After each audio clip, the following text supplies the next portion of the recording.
सादर करीत आहे श्यामची आई. लेखक श्री साने गुरुजी. रात्र 21वी. कथेचे नाव आहे दुर्वांच्या आजी. श्रोतेहो नमस्कार. आज मी आपणास दुर्वांच्या आजीचे कथावाचन करून दाखवणार आहे. चला तर मग आपण सुरुवात करूया. आमच्या घरी आमची एक दूरची आजी राहत असे. तिचे नाव द्वारका काकू होते. आमचे वडील वेगळे झाले तेव्हा ती वडिलांकडे राहावयास आली. तिचे शेतभात होते, त्याची व्यवस्था वडील बघत. वडिलांवर तिचा लोभ होता म्हणून ती वडिलांकडे राहत असे. या आजीचे नाव आम्ही दुर्वांची आजी असे पाडले होते, कारण चातुर्मासामध्ये बायका देवाला दुर्वांची लाखोली वाहतात. कोणी पारिजातकाची लाख फुले वाहतात, कोणी बटमोगऱ्याची लाखोली वाहतात. असे चालते. लाखोली म्हणजे लाख फुले वाहणे.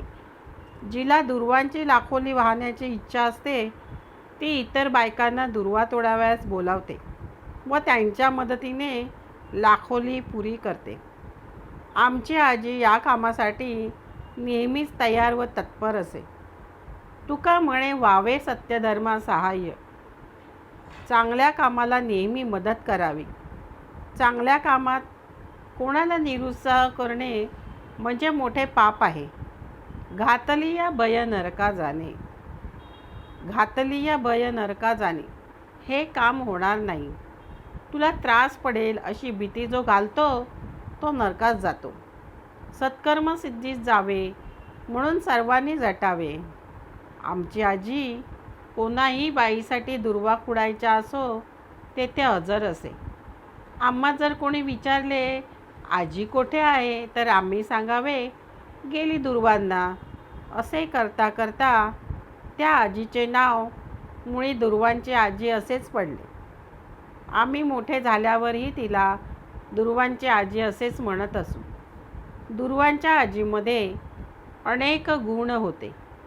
उन्हाळ्यामध्ये जर पाणी आटले तर खोल विहिरीत उतरून ती तपेल्याने पाणी घागरीत भरी व माझी आई वर ओढून घेई. रात्रीची ती शेतावर एकटीच राखण करी. एकदा तिने तर चोरच पकडले होते. तिला भीती ही वस्तूच माहिती नव्हती. तिला अंगारा मंतरता येत असे. मुले आजारी पडली, गुरे एकदम दूध देण्याशी झाली तर आजीकडे अंगारा यावयाचा. अंगारा जपत असता तिला जर सारख्या जांभया यायला लागल्या तर दृष्ट फार वाईट पडली असे ती म्हणत असे. गुरांच्या अंगाऱ्याबरोबर पेंडीचा तुकडा आणीत. तो मंतरलेला पेंडीचा तुकडा म्हशीस व गाईस खावयास द्यायचा. दुर्वांच्या आजीस तेल लावायस बोलावणे यायचे. तिने चोळले की गुण यावयाचा. तिच्या हातात जणू धन्वंतरी होता. माझे डोळे बिघडले होते तेव्हा माझ्या तळपायास रोज गाईचे दूध ती चोळीत असे व भराभर ते जिरवीत असे. दुर्वांच्या आजीजवळ सर्व प्रकारचे बियाणे असायचे. तिच्याजवळ एक मोठे नळकांडे होते. त्यात भेंडी, पडवळ, सहस्त्रफळी, दोडका, चिबूड, काकडी, कारेती इत्यादी सर्व प्रकारचे बी असावयाचे. सोंगट्याने किंवा कवड्याने खेळण्यात ती पटाईत होती. कवड्यांच्या खेळासाठी खडूने नाटसुद्धा ती जमिनीवर किती आखल्यासारखी काढे. रेषा सरळ असावयाच्या. मंगळागौर वगैरे असली म्हणजे दुर्वांची आजी तेथे हजर असायची. मुलामुलींना नाना प्रकारचे खेळ खेळाव्यास ती लावायची. आगीन पासोड्याचा खेळ तिच्या आवडीचा. या खेळात मुले पांघरुणात लपवायचे असतात व दुसऱ्या बाजकडच्या माणसाने येऊन कोण कोण लपलेली आहेत त्यांची नावे सांगावयाची. आजी आम्हाला लपवायची. लपणारा मुलगा किंवा मुलगी अंगाने मोठी असल्यास ती सांगावयाची जरा लहान हो, अंग चोरून घे. लपणारा लहान असला तर त्याला ती सांगे जरा मोठा हो, हे तू हा की ओळखायला कठीण जावे. हा खेळ मोठ्या गमतीचा. दुर्वांच्या आजीला देवादिकांची तसेच देवावरची कितीतरी गाणी येत असत. दशावतार, चिंदी, उषाहरण, पारिजातक कितीतरी गाणी तिला येत. दुर्वांच्या आजीचे घरातील रोजचे काम म्हणजे भाजी चिरण्याचे असे.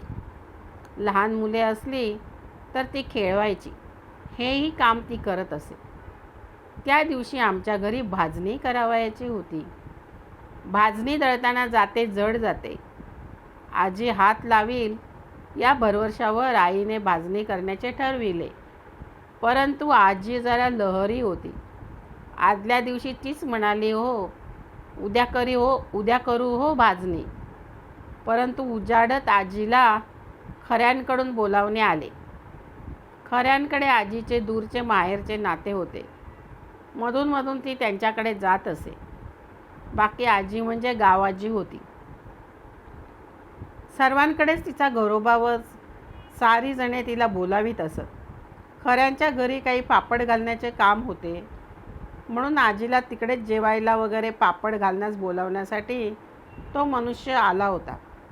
आजीने त्या माणसाला येते तू जा असे सांगून पाठविले.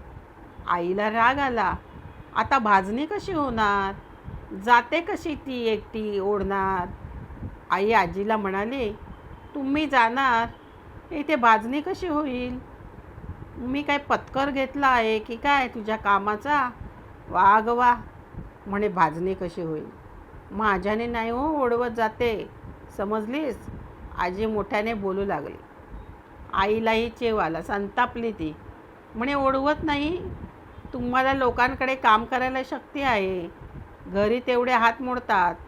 साऱ्या गावाने चांगले म्हणायला हवे ना. परंतु येथे हात लागतील तर शपथ. येथे काम कराल तर बाटाल दशा. येथे जरा हात लावायला हात दुखतात. येथे घरी आई आई ग बया ग. परंतु लोकांकडे उभे राहून पोहे कांडाल. कमरेवर हांडे घेऊन पाणी भराल. ढोंग आहे सारे तुमचे ढोंग.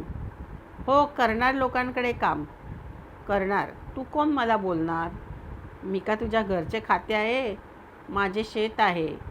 तू मला यशवदे असे बोलत जाऊ नकोस ग. ते माझ्या कामा येणार नाही. म्हणे लोकांकडे काम करतात. तुम्हाला असतील लोक, मला नाही कुणी लोक. जशी तुम्ही तशी खऱ्याकडचीही. ढोंगी कोणाला ग म्हणतेस ढोंगी? असले नव्हते बाई कधी कोणाचे ऐकून घेतले बोलणे. फारच शेपारलीस तू. आजी भांडू लागली. मग काल कशाला सांगितले उद्या करू भाजणी म्हणून? मी तयारी केली, जाते धुवून ठेवले.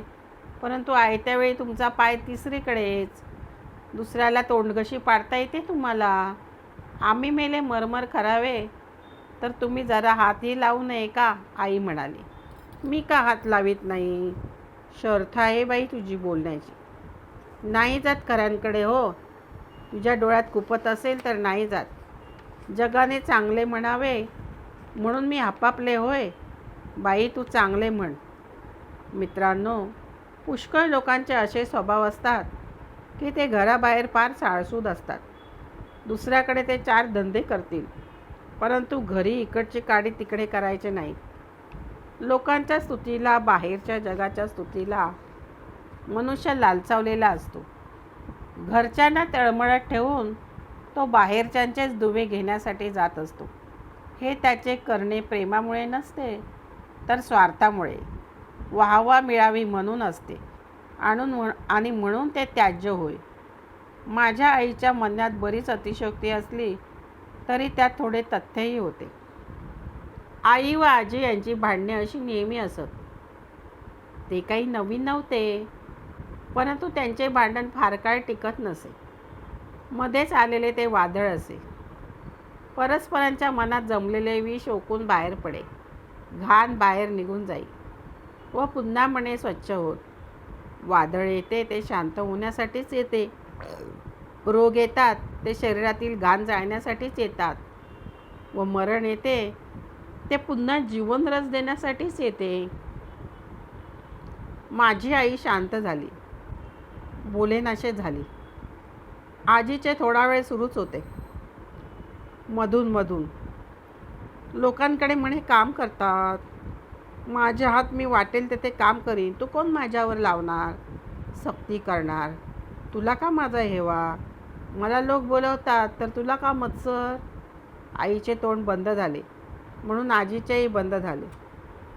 थोड्या वेळाने आई आजीजवळ गेली व म्हणाली, मी चुकले हो. बोलू नये ते बोलले तुम्हाला मी. कोण बोलणार? तुम्ही किती मोठ्या. परंतु अलीकडे या साऱ्या दगदगीने, काळजीने, दुखण्याने मी अगदीच वेंगले आहे. मला नाही राहत मग सुमार. भान जणू मी विसरते. मी मग कोणाला बोलते याची शुद्ध मला राहत नाही. मेले असले जगून तरी काय करायचे? चुकले हो. जगून काय करायचे? असले अभद्र का गं बोलतेस? तुझी पोरे बाळे आहेत अजून लहान. तू नाही जगलीस तर त्यांचे कोण करील? पुष्कळ जग हो. मुलाबाळांची लग्ने होऊ देत, सुना घरी येऊ दे. वेडे विद्रे नको बोलू आणि मनात आणू. अगं तू बोलीस म्हणजे मलाही जोर येतो मागावून. वाईट वाटते. आजी म्हणाली, तुम्ही जा खऱ्यांकडे. येते म्हणून कळविलं आहे. तुम्ही तर जा. भाजणी उद्या होईल. तसेच जाते धुतलेले ठेवले म्हणजे झाले. वरती दुसरे काही दळले नाही की झाले. तुम्हाला आज चहा करून देते, म्हणजे दम नाही लागणार. आज गारवा आहे बाहेर फार. अलीकडे घरात चहाची पूड असे. कधी कोणी आजारी असले, कोणाला दमा लागला तर आई चहा करून देई. आईने दुर्वांच्या आजीला तिचे रामपात्र भरून चहा दिला. आजीचा राग गेला. आजी खऱ्यांकडे जावयास निघाली व जाताना म्हणाली, जाते ग यशवदे. रागावू बिगावू नको. हो, मनात धरू नको. तुम्ही नका धरू मनात, म्हणजे झाले. कशा झाल्यात? तरी तुम्ही वयाने मोठ्या आहात माझ्यापेक्षा. मी तुमच्या सुनेसारखी, लेकीसारखी. माझे बोलणे पोटात घालीत जा, आई म्हणाली. आजी गेली व आई घरकाम करू लागली. मित्रांनो, माझी आई म्हणजे निर्दोष नव्हती. दोष कोणात नाही. चुका कोण करीत नाही. निर्दोष फक्त एक परमेश्वर.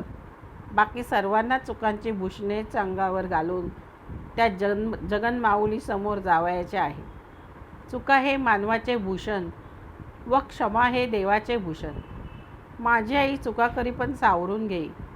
चुका करण्यात ती ऐट मिरवीत नसे. अशी होती माझी आई आणि दुर्वांची आजी. श्रोते हो, माझी कथा वाचन संपले.